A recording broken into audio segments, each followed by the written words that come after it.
장관님, 이런 상황이 답답하고 억울하시죠? 이게 다 모략이라고 생각하십니까? 모략인지는 모르겠고요. 어쨌든 현재 언론 보도를 통해서 저도 짐작이나 알 수 있을 뿐이고 신속한 수사 결과를 기다리는 중입니다. 수사가 신속하게 진행되었다면 이런 일 없었을 것입니다. 8개월 동안 별것 아닌 수사를 지지부진하게 끌어온, 수사를 지연시켜온 나쁜 검사들을 왜 징계하지 않으십니까? 이런 일로 우선 고발인이 야당이죠. 야당의 법사위원 간사와 다른 의원님이 계시는지 모르겠으나 일찍이 사실은 제가 답변할 수 있는 위치에 있지 않았습니다.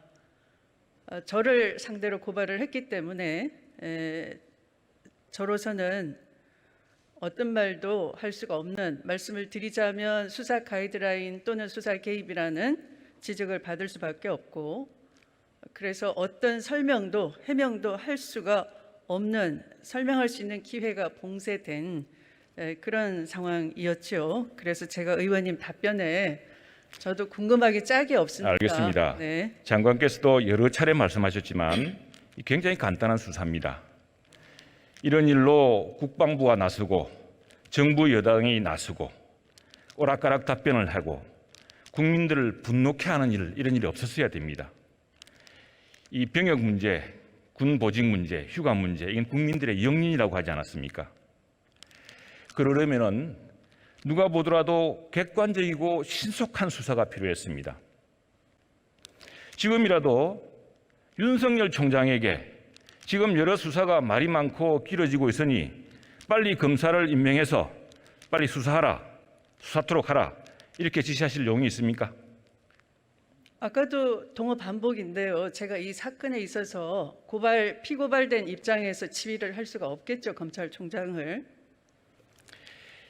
지금 이 문제에 관해서 장관님 개인이 혹시라도 갖고 계실 억울함을 풀고 답답함을 풀려면은, 그리고 우리 국정이 이 문제에 발목 잡히지 않으려면은 저는 윤석열 총장이 신속하게 새로운 검사를 임명해서 이 수사를 푸는 게 가장 빠르다고 생각합니다. 그렇게 하면은 그 수사의 결과에 대해서 어느 국민들이 이의를 달겠습니까? 장관님, 좀 전에 장관님 의원실 보좌관이 자녀의 아들의 세 차례 휴가 연장 관련해서 전화를 했다고 인정했죠? 모릅니다, 저는. 조금 전에 몇 인정했지 차례인지 그것은 앞전에 질의하신 의원님의 질의 내용이고요. 저는 아마도 저의 의원실에 오랫동안 근무했던 보좌관으로 지목을 받고 있는데요. 수사 결과를 기다릴 뿐입니다. 아직까지 그 보좌관이랑 통화 안 해보셨습니까? 이 문제로? 통화를 할 수 없는 위치 아닙니까? 1월 3일부터. 아니, 그 사이 시간이 그렇게 많이 흘렀는데요. 시간이 문제가 아니라 제 위치를 의원님들께서, 야당 의원님들께서 만들어 주셨지 않습니까? 피고발인으로. 자, 국방일보 한번 띄워주십시오. 자, 보좌관이 군에 누구한테 청탁 전화를 했다는 건 혹시 들으셨습니까? 연속된 질문을 전제를 달고 계속 말씀을 하시지만 저로서는 검찰 수사 결과를 기다릴 뿐입니다. 자, 보좌관이 지금 한 행위는 부정청탁금지법에 따라서 2년 이하의 징역이나 2천만 원 이하의 벌금에 처할 수도 있습니다. 알고 계십니까? 무엇을 물으시는지 모르겠는데 일단 자, 사실이 국방일보 전제돼야 되겠죠. 보십시오. 국방을 보시면은, 자, 그렇게 보좌관이 군에 전화해서 저렇게 청탁을 하면은 2년 이하의 징역이나 2천만 원 이하의 벌금을 받습니다. 이게 전군에 배포되는 국방일보에 난 법리적인 해석입니다. 그러니까 일반적으로 저런 청탁이 있으면 안 된다에 저도 동의를 하고요. 또 청탁이 불법적이면 저런 법규가 있겠죠. 자, 저 보좌관이 검찰 수사 결과 저게 부정청탁법이 되어서 사법 처벌을 받게 된다면은 책임지시겠습니까, 장관님은? 가정을 전제로 해서 의원님께서 자꾸 국민 여론을 만들어 가시는데 그 자체도 이 대정부 질의와는 상관이 없지 않겠습니까? 가정적인 거니까. 네. 자, 들어보십시오. 이게 보좌관과 저 장관님과의 관계에서 보좌관이 자기 업무가 없는 일을 이렇게 했겠습니까?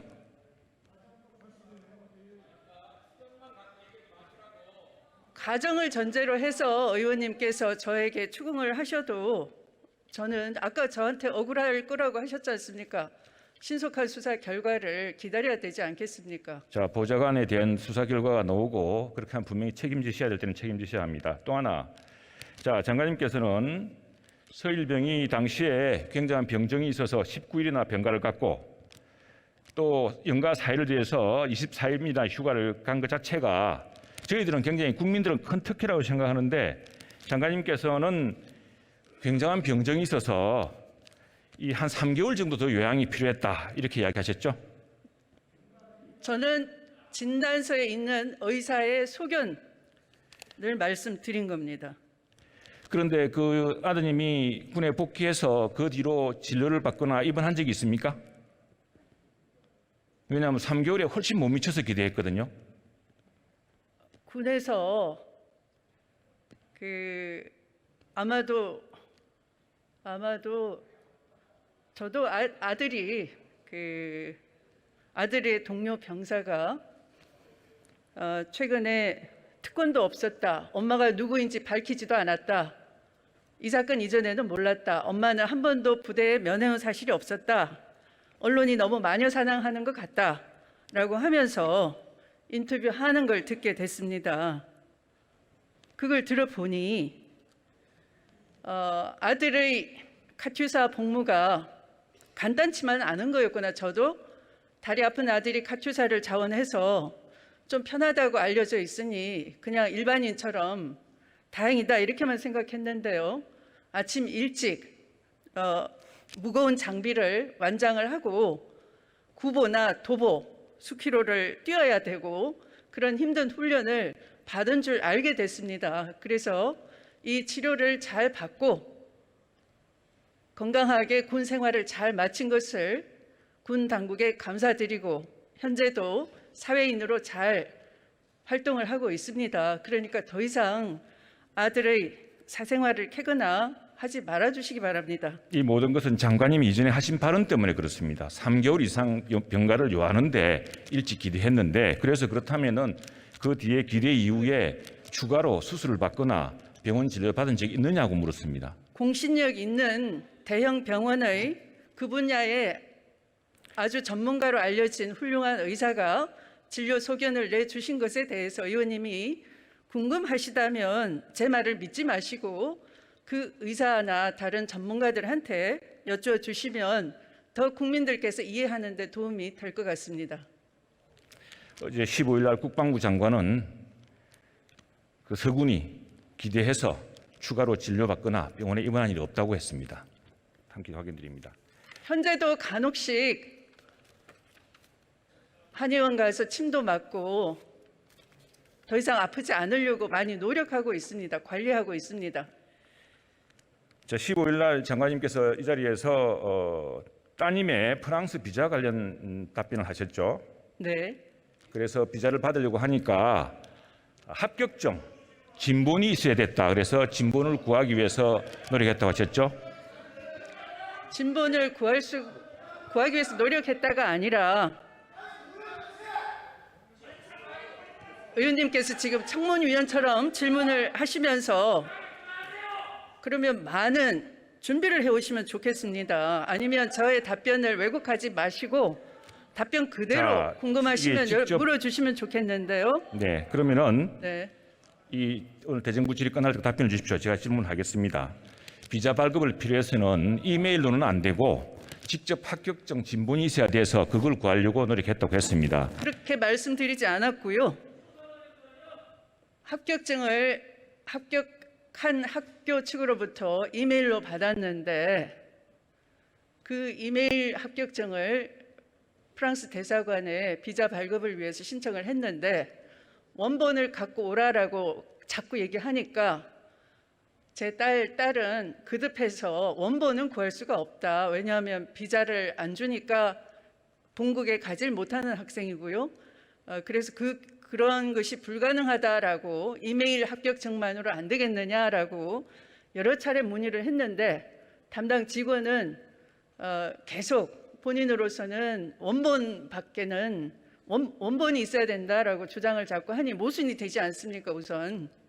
그래서 그 계약하는 날짜는 다가오고 계약 전에 가야 되는데 그 계약 전에 비자 발급이 안 되는지에 대해서 문의를 하게 된 것입니다. 그래서 원본 없이 갔습니까? 비자 받았습니까? 원본이 프랑스 그 대학에 가야지만 받을 수 있는 거니까 뭐 날라갑니까? 어떻게 갑니까? 제가 궁금한 것은 그 원본을 외교부 직원이 혹시 구해줬느냐 이걸 묻고 싶습니다. 본인이 아니면 외교부 직원이 구해줄 수가 없죠. 알겠습니다. 자 이제 장관님. 그래서 의원님 네. 결국은 늦게 비자 발급을 받아서 학교 기숙사도 놓치고 수강 신청도 놓쳐서 아이는 그 1학기 동안 온갖 고생을 다 하다가 유학은 실패를 하고 되돌아오게 됐습니다. 그래서 원본 없이도 비자를 받았다 이거죠? 늦게 받았습니다. 자 이제 우리 장관님 정치자금 사용대가 한번 보실까요? 여기 보면은 일부는 상대방이 특정되어 있습니다만 일부는 없습니다. 진짜 기자 또는 누군가 식사한 게 맞기는 맞습니까? 의원님도 이제 의원 생활 하시니까 겪어보시면 아실 것 같은데요. 이런 회계들은 의원이 직접 상관을 하지 않고 지금 몇 년 지난 일이거든요. 저한테 물어보시는 것이 몇 년 지난 거를 지금 다 기억을 하라 그러면 할 수는 없으나 저에게 기억을 소환하시니까 기억할 수 있는 대로 대답을 해보겠습니다. 자, 판사 출신이고 현직 법무부 장관이시니까 이게 정치자금법 위반 소지가 있다는 거 아십니까? 위반한 사실이 없습니다. 왜냐하면 다시 여기 쓴 화면을 식당이 네. 큰 따님 운영하는 식당이었습니다. 거기에 지금 쭉 하신 겁니다. 그것도 위치나 요일로 볼 때 일요일 날 기자 간담회를 이태원에서 합니까? 일요일 날 여러 기자 차례입니다. 만날 수 있죠.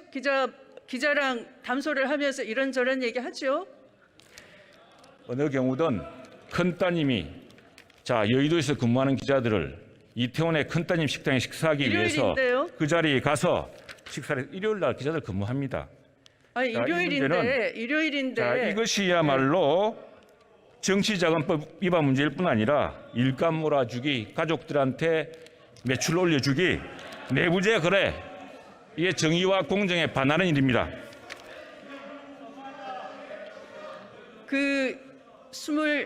저도 아까 언론 보도 봤는데요. 21차례에 걸쳐서 도합 225만 원이었습니다. 보도를 보니 평균 3만 원에서 많게는 20만 원 좀 넘게 그렇게 지출이 돼 있다고 됩니다.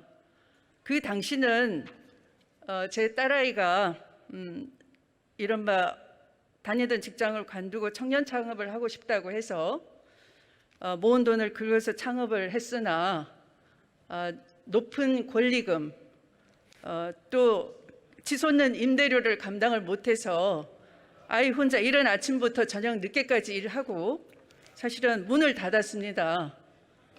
제가 때로는 기자들과 그런저런 민생 얘기도 하면서 아이 격려도 해주고 좌절하지 말라고, 이 실패는 너의 실패가 아니고 만약 잘못된다 하더라도 너는 최선을 다했고 이것은 제도의 잘못이다. 본질은 정치자금은 이게 정치자금으로 쓰신 겁니다. 정치자금은 국민의 의혹이 사는 일이 없도록 또 가계의 지원이나 딸의 가계를 돕기 위해서 지출하려고 거둔 게 아닙니다. 자, 들어가십시오. 아니 그걸 딸 가게라고 해서 제가 공짜로 먹을 수는 없는 거죠. 자, 들어가십시오. 총리님, 부의장님, 이 부분에 대해서는 제가 일방적으로 질문에 의해서 좀 오해를 사고 있으니 1, 2분이라도 설명할 기회를 주시면 좋겠습니다. 그렇게 해주시겠습니까? 예. 네. 물론 의원님께서 그런 궁금증을 가질 수는 있겠습니다. 그러나 저로서는 기억을 다시 소환하자면 그 당시는 제가 기자들과 이런저런 민생 얘기도 하면서 이런 치솟는 임대료 권리금 때문에 청년의 미래가 아무리 노력해도 안 되니 이런 그 당시의 느낌으로 저는 그 후에 청년 창업에 우리 사회의 지대가 걸림돌이 된다. 그래서 지대 개혁을 해야 된다.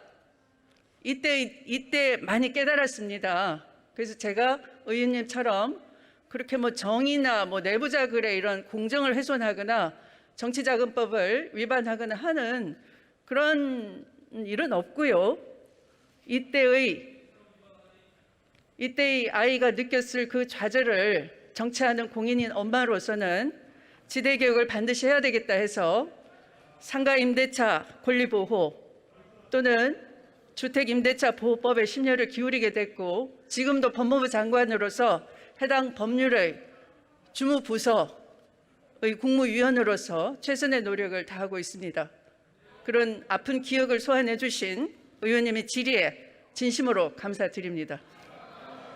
네, 들어가십시오. 장관님 앞으로 갈 때는 개인 돈으로 쓰십시오.